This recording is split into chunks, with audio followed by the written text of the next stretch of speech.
ينقله أرضا وسماء يا رب. الحمدللہ والصلاة والسلام علی رسولہ الکریم، اما بعد. پارہ نمبر 13. حضرت یوسف علیہ السلام کا واقعہ بیان ہو رہا تھا. تو حضرت یوسف علیہ السلام کی یہاں ایک نئی زندگی کی ابتدا ہے، جو جیل کے بعد رہائی کی زندگی ہے، بادشاہت میں گزری. تو حضرت یوسف علیہ السلام نے بتایا کہ انسان کا نفس انسان کو برائی پہ آمادہ کرتا ہے. جس طرح شیطان انسان کو نیکی سے روکتا ہے، اسی طرح انسان کا نفس بھی انسان کو برائی پہ آمادہ کرتا ہے، مگر جس کو اللہ تعالیٰ چاہے اس کو بچا لے، جس پر اللہ تعالیٰ کا رحم ہو. تو اس لیے مجھ پہ اللہ تعالیٰ نے رحم کیا، میں گناہ سے بچ گیا. تو حضرت یوسف علیہ السلام وزیر خزانہ معاشی معاملات دیکھتے تھے، کلی بادشاہ نہیں تھے. تو حضرت یوسف علیہ السلام کے پاس ان کے بھائی آئے، تو انہوں نے غلہ لیا. غلہ لینے کے بعد جو تھوڑی بہت ان کے پاس پونجی تھی، پیسے تھے، تو ان کو واپس کر دیے. تو ساتھ انہیں یہ بتایا کہ اگر تم واپس دوبارہ آؤ اور اپنے باپ کے بھائی کو ساتھ نہ لے کر آؤ تو تمہیں غلہ دوبارہ نہیں ملے گا. تو اس کا مطلب ہے حضرت یوسف علیہ السلام اور ان کا ایک بھائی علیحدہ والدہ سے تھے، اور باقی بھائی جو ہے ان کی والدہ علیحدہ تھی. والد سب کے ایک ہی تھے، حضرت یعقوب علیہ السلام. انہوں نے حضرت یعقوب علیہ السلام کے سامنے یہ مطالبہ رکھا کہ اب ہمیں غلہ نہیں ملے گا، تو اس لیے ہمارے ساتھ اس کو بھیجو. تو ان کے والد کافی پریشان ہوئے. انہوں نے کہا پہلے حضرت یوسف علیہ السلام گم ہو گئے ہیں اور اب اس کی باری ہے. تو اس کے باوجود انہوں نے کہا اللہ کے سپرد کرتا ہوں، اور احتیاطی تدابیر کے ساتھ ان کو روانہ کر دیا. جب حضرت یوسف علیہ السلام کے پاس پہنچے تو ان کو غلہ دیا گیا، اور غلہ دینے کے ساتھ جو حضرت یوسف علیہ السلام کا بھائی تھا تو اس کے سامان میں ایک پیالہ ڈال دیا گیا. اور وہ ماپنے کا پیالہ جب انہوں نے ڈھونڈا تو نہیں ملا. تو انہوں نے کہا تمہارے سامان کے اندر یہ پیالہ ہے، تم میں سے کسی نے یہ چرایا ہے، تو اگر کسی نے چرایا ہو تو اس کی سزا کیا ہے؟ انہوں نے خود ہی اس کی سزا تجویز کی کہ اگر ہم میں سے کسی نے چرایا ہے تو اس کی یہی سزا ہے، اس کو اپنے پاس رکھ لیجئے. تو انہوں نے تلاشی شروع کی. دیکھا تو حضرت یوسف علیہ السلام کے بھائی کے سامان سے وہ پیالہ نکلا.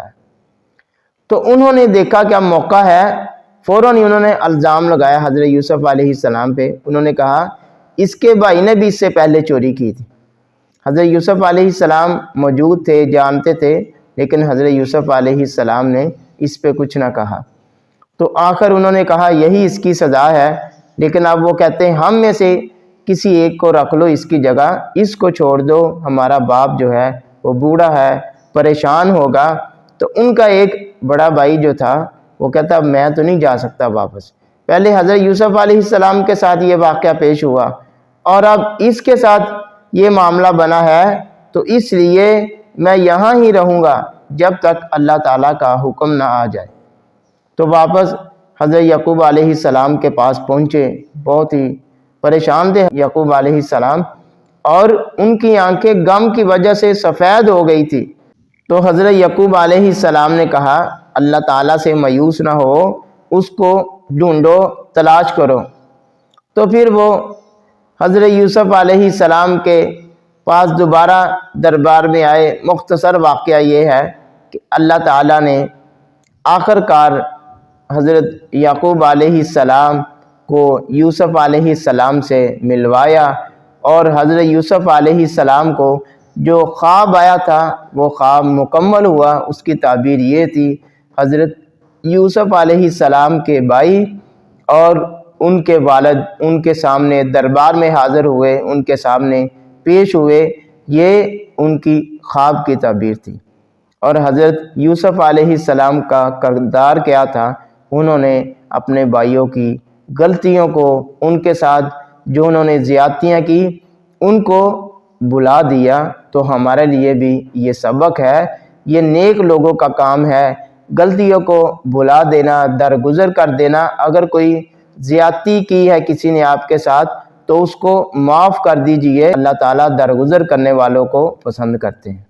آخر میں اللہ تعالیٰ نے نوح علیہ السلام کا واقعہ بیان کیا ہے اور آخر میں فرمایا لَقَدْ كَانَ فِي قَصَصِهِمْ عِبْرَةٌ لِأُولِي الْأَلْبَابِ، یہ تمام کے تمام قصے واقعات جو ہے یہ لوگوں کے لیے نشانیاں ہیں، عبرت ہیں، تاکہ لوگ ان سے عقل پکڑیں، سمجھیں اور ہدایت پہ آ جائیں۔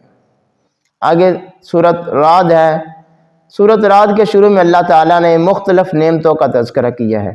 آسمان کا تذکرہ کیا ہے جو اللہ تعالیٰ نے بغیر ستونوں کے کھڑا کیا، عرش کا تذکرہ کیا ہے، سورج چاند کا تذکرہ کیا ہے، زمین کا تذکرہ کیا ہے، پہاڑوں کا تذکرہ کیا ہے، اور اسی طرح مختلف قسم کی زرعی بوٹیاں، درخت، پھل، مختلف چیزوں کا تذکرہ کیا، اور اللہ تعالیٰ نے کہا یہ تمام کے تمام درخت، یہ پھل مختلف قسم کے، یہ زرعی بوٹیاں، ان تمام کو پانی ایک ہی لگتا ہے لیکن ان کے رنگ مختلف ہے، ان کے ذائقے مختلف ہیں، ان کی شکلیں مختلف ہیں۔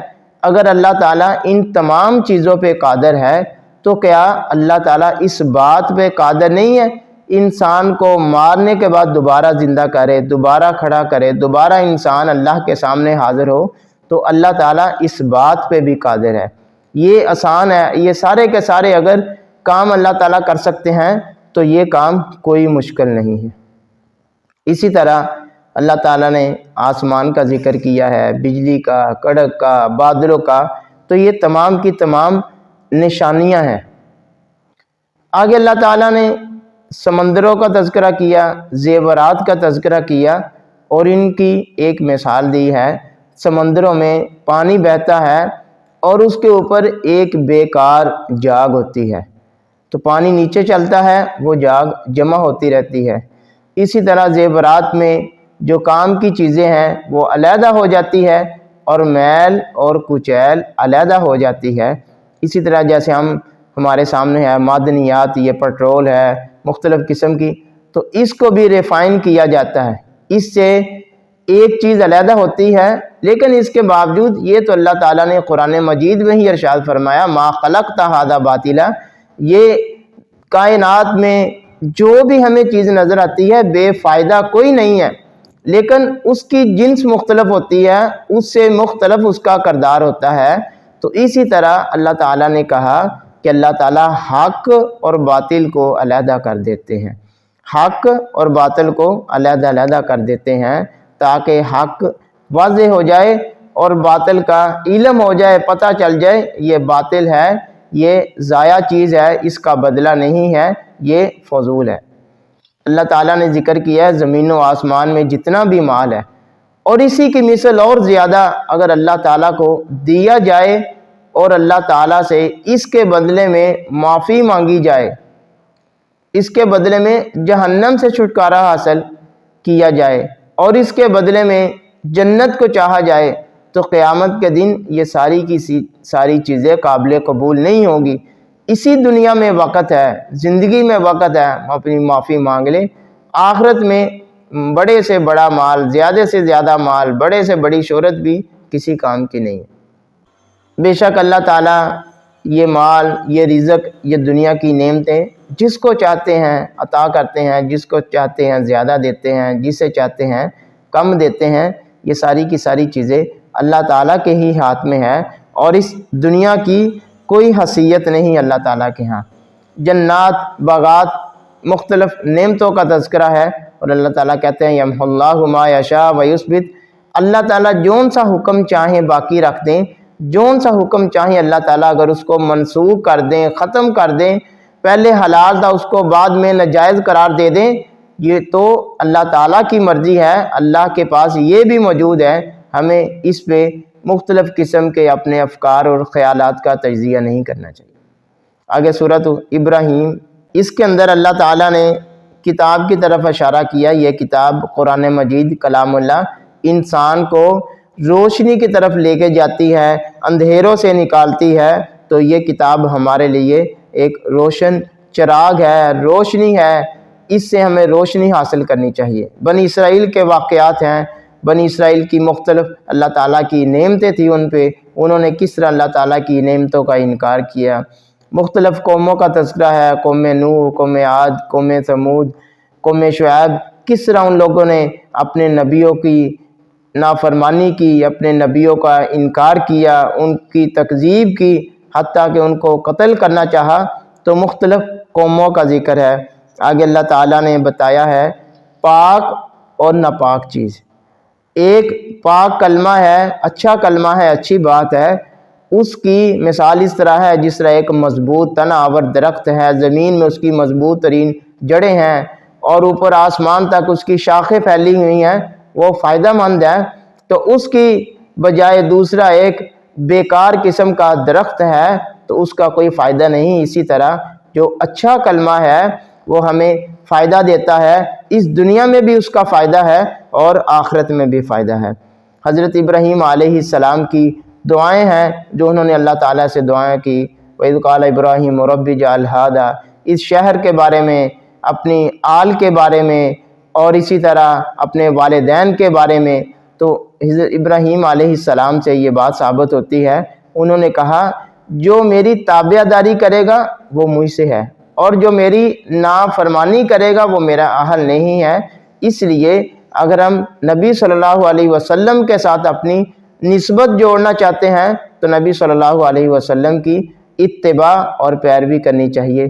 آخر میں سورۃ ابراہیم کے جہنمیوں کا تذکرہ ہے، کس طرح وہ قیامت کے دن میدان محشر میں بھاگے جا رہے ہوں گے، حواس باختہ ہوں گے، پریشان ہوں گے، ان پہ جہنم میں مختلف قسم کے عذابات کا تذکرہ ہے۔ تو اللہ تعالیٰ سے جہنم سے پناہ کی دعا مانگتے رہنا۔